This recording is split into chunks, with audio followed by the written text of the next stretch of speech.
الزمالك يفوز على موديرن العنيد 2-1 في مباراة صعبة جدا. ومعلش بقى سهرناكم معانا يا غريمي، بس جبنا لكم حقكم.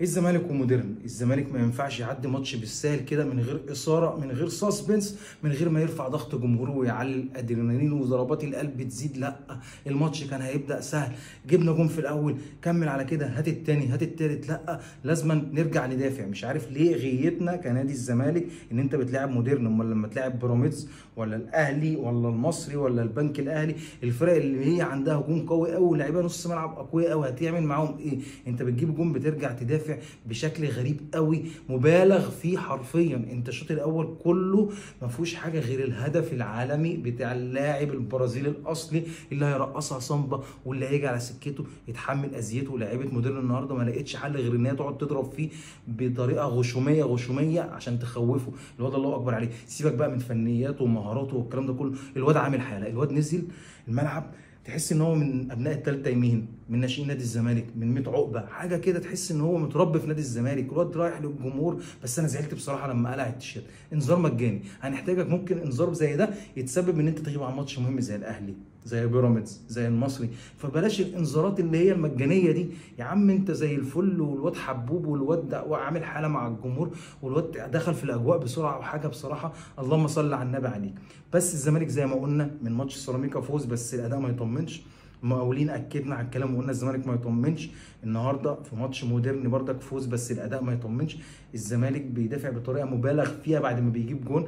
النهارده المدرب برضك حسيت ان هو الشوط الاول الزمالك سيء جدا جدا جدا وعشوائي لابعد الحدود. عشوائي بما فيها، بص، تكتيكيا مظبوط، دفاعيا اللعيبه بتقف حلو وبتقف صح. وبالمناسبه الزمالك لعب 3 ماتشات ما دخلش فيه غير جون وغلطه الونش جابه في نفسه، يعني كمان ما فيش حاجه. والواد صبحي الله اكبر عليه، حارس يطمن، حارس يطمن. عرضيات تبقى انت قاعد مطمن، مش زي الاول اي عرضيه على نادي الزمالك تبقى حاطط ايدك على قلبك، كره ثابته، حاطط ايدك على قلبك، كورنر حاطط ايدك على قلبك، عواد ما بيعرفش يطلع وبياخد عرضيات خالص، التوقيت بتاعه غلط وبيلزق على الخط، حاجه يعني ممله.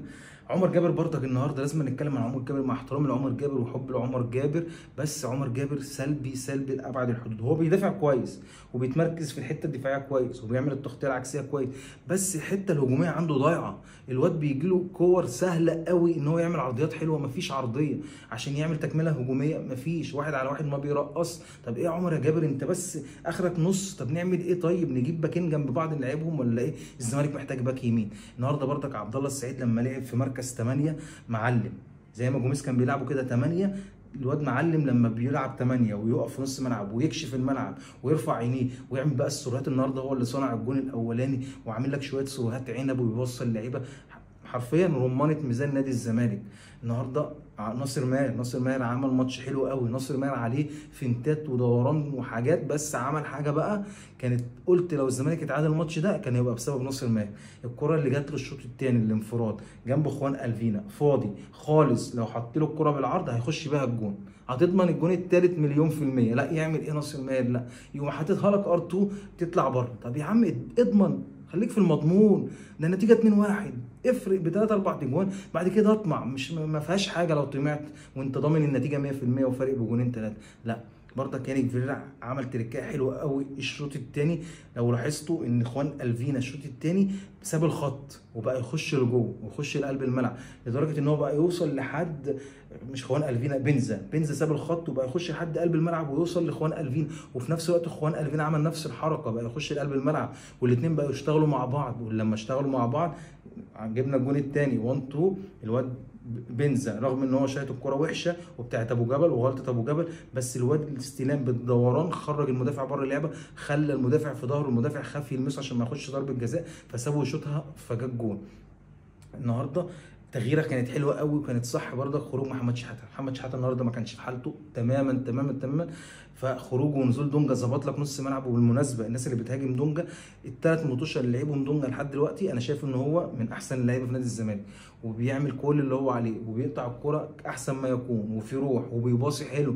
ولو رجعت للثلاث ماتشات هتلاقي دونجا تقريبا ما عملش ميس باص مره ولا مرتين في ال3 ماتشات، وبيلعب لقدام وبيلعب الباص اللي في العمق اللي هو الباص اللي بيقطع بيه الخطوط. اللي هو بيسهل عليك الدنيا. فلا، في مكاسب النهارده من الماتش، في مكاسب النهارده من الماتش. في لاعب زي اخوان الفينا خلاص مكانه محجوز والواد اتأقلم بسرعه، الله اكبر. لاعب زي بنزا عايز بس يهدى شويه، عايز بس يتطور شويه في القرارات بتاعته. لما الشوط الثاني تحس ان المدرب كلمه بين الشوطين كده وقال له العب السهل وخش جوه الملعب وسيب الخط، يعني تحس ان هو فرق معانا الشوط الثاني برضك. ناصر ماهر بعض القرارات عايزه تتظبط، عبد الله السعيد معلم كبير. طبعا الونش تحس ان هو النهارده كان مشتت، كان تحس ان هو متكهرب كده. الونش بصراحه ما كانش عاجبني النهارده خالص. ونفسي اشوف حسام عبد المجيد ومحمد اسماعيل، عايز اشوف محمد اسماعيل كورته حلوه ومدافع قوي. الونش على راسنا وكل حاجه وتمام التمام، بس عليها فوات وساعات بحس ان هو متصربع وما بيعرفش يطلع بالكوره، وبيقعد يجري بالكوره بالطول والعرض وبيعمل باصات غلط، ميس باص ممكن تؤدي الى اهداف. فان شاء الله خير ونادي الزمالك ياخد الدوري ويفضل متمسك بالصداره، وان شاء الله اللي يجي على سكتنا يتحمل اذيتنا